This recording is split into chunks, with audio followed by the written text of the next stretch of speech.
علیکم ورحمۃ اللہ وبرکاتہ۔ امید کرتی ہوں آپ سب خیریت سے ہوں گے اور الحمدللہ میں بھی خیریت سے ہوں۔ دیکھیے، آج میری ویڈیو کا موضوع ہے عورت کا مقام۔ اللہ پاک نے عورت کو مقام بہت اچھا بخشا ہے۔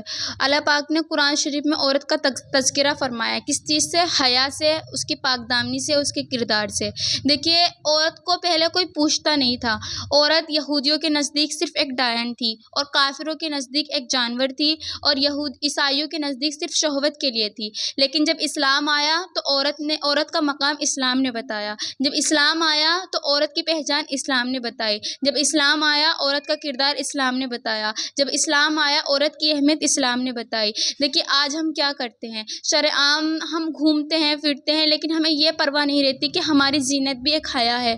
اپنی زینت کو چھپا کر چلیں گے تو انشاءاللہ یہ زینت بھی کل قیامت کے دن، یہ جسم بھی ایک ایک قطرہ جسم کا کل قیامت کے دن یہ بولے گا کہ ہاں اللہ کہ اس نے مجھے چھپا کر رکھا، اس نے مجھے غیر محرم کو نہیں دکھایا، اس نے مجھے ہر حال میں چھپا کر رکھا ہے، پریشانی میں چھپا کر رکھا ہے، مشکلات میں چھپا کر رکھا ہے۔ اس کے اوپر بہت سی پریشانی تھی، بہت سی مشکلات تھی، لیکن اس نے اپنی زینت کو باہر نہیں کرا۔ یہ بغیر اجازت کے گھر سے باہر نہیں نکلتی تھی، یہ بغیر اجازت کے غیر محرم کو اپنا جسم نہیں دکھاتی تھی، یہ بغیر طریقے سے اپنی جسم کی نمائش نہیں کرتی تھی۔ اس نے اپنے مقام کو سنبھالا، اس نے اپنے مقام کو جانا، اس نے اپنے مقام کو لے کر آخرت کی طرف توجہ کر کے اپنی آخرت کے طریقے سے اپنی زندگی کو اچھے طریقے سے بخشا، اچھی طریقے سے زندگی گزاری۔ اللہ اس عورت نے اپنے جسم کو چھپا کر رکھا، تو اس کی وجہ سے اس کو تو جنت عطا فرما دے۔ دیکھیے، حضرت فاطمہ کون تھی؟ حضرت فاطمہ اللہ کے رسول کی سب سے لاڈلی بیٹی تھی، سب سے پیاری بیٹی تھی، اور ان کو سب سے پیارا مرتبہ یہ تھا کہ ان کو سب سے پیارا مرتبہ، سب سے بڑا اعلیٰ درجہ ان کو یہ ملا کہ وہ کل قیامت کے دن جنت میں عورتوں کی سردار بنیں گی۔ کیونکہ انہوں نے پردوں کو سنبھال کر رکھا، انہوں نے پردے جیسی عظیم الشان کو اپنی زینت سے ڈھانپ کر رکھا۔ جب پردے کا حکم نازل ہوا تھا نا، تو اسی وقت سے لے کے جب تک ان کا انتقال ہوا، اس وقت تک حضرت فاطمہ نے ایک ناخن کا قطرہ بھی کسی غیر محرم کو نہ دکھایا۔ اور سب سے مین بات یہ ہے کہ دیکھیے، اللہ تعالیٰ فرماتے ہیں کہ عورت کا نام ہی پردہ ہے، کہ عورت کا نام ہی پردہ ہے۔ عورت کو اپنے آپ کو چھپانا چاہیے، اپنے نام کے پردوں کو چھپانا چاہیے۔ دیکھیں ہم کیا کرتے ہیں، عورت کا نام تو پردہ ہے، لیکن ہم اپنے آپ کو نہیں چھپاتے۔ ہم شرعام جاتے ہیں، بازاروں میں جاتے ہیں، ولیموں میں جاتے ہیں، فنکشنوں میں جاتے ہیں، اپنی جسم کی نمائش کرتے ہیں۔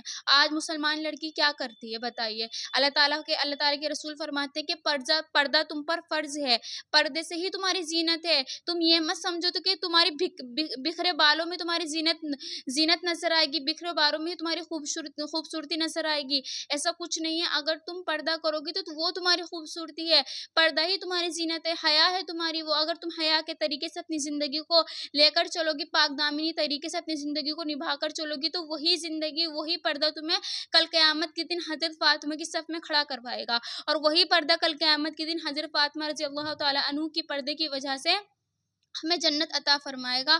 اور اللہ تعالیٰ فرماتے ہیں کہ جس نے پردہ کرا، ہر مشکل میں، ہر پریشانی میں، ہر بیماری میں، ہر چیز میں، چاہے اس کے اوپر بہت سی مشکلات آئے، ایسے وقت آئے کہ اس کا پردہ کرنا مشکل ہوا، لیکن پھر بھی اس نے پردہ کرا، پھر بھی اس نے اللہ کے احکام کو مانا، اللہ کے احکام کو جانا کہ ہاں پردہ ضروری ہے، پردہ نہیں چھوڑ سکتے، پردہ ہماری زینت ہے، پردہ ہمارا اسلام ہے، پردے سے ہماری پہچان ہے، پردہ ہمارا کردار ہے، پردہ ہماری حیا ہے، پردے سے ہم اپنے آپ کو پہچان سکتے ہیں، پردہ سے نبی کریم صلی اللہ علیہ وسلم کی شان بڑھے گی، پردے سے ہی ہمیں جنت حاصل ہوگی، اور پردے سے ہی ہم کل قیامت کے دن حضرت فاطمہ کی صف میں کھڑے ہوں گے۔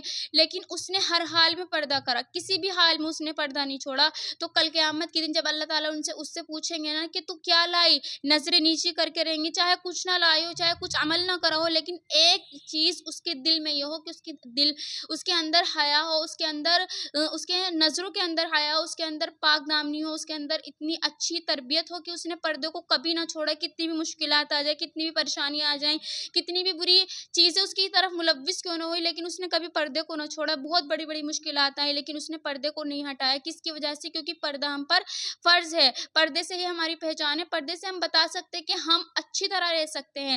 دیکھیے، اللہ نے کہیں پر بھی جانا منع نہیں فرمایا، عورت کہیں بھی جا سکتی ہے، کہیں بھی کچھ بھی کر سکتی ہے، لیکن پردے کے لحاظ سے ہم یہ سمجھتے ہیں کہ پردہ بھاری ہے، پردہ بھاری نہیں ہے، حقیقت میں ہم کہیں بھی جا سکتے ہیں، گھر سے باہر نکلیں، کہیں بھی جائیں، لیکن پردے سے جائیں۔ دیکھیے، کل قیامت کے دن جنت میں نا مرد سے پہلے عورت جائیں گی، حالانہ کہ دیکھیں نبیوں کا درجہ اعلیٰ ہے، صحابہ کرام کا درجہ اعلیٰ ہے، لیکن نبیوں کی بیوی، صحابہ کرام کی بیوی جنت میں سب سے پہلے جائیں گی، مردوں سے پہلے جنت میں عورتیں جائیں گی۔ کیوں جائیں گی آپ کو معلوم ہے؟ کیونکہ انہوں نے دنیا میں رہ کر سچ بولا، انہوں نے دنیا میں رہ کر نماز پڑھی، انہوں نے دنیا میں رہ کر اللہ کی غلامی کری، انہوں نے دنیا میں رہ کر اپنی زندگی کو اچھے طریقے سے گزارا، انہوں نے دنیا میں رہ کر پردے کی اہمیت کو جانا، انہوں نے دنیا میں رہ کر پردے کی عظیم الشان چیز کو پہچانا کہ بھائی ہاں، پردے سے ہی ہماری زینت ہے، پردے سے ہم اللہ کو راضی کر سکتے ہیں۔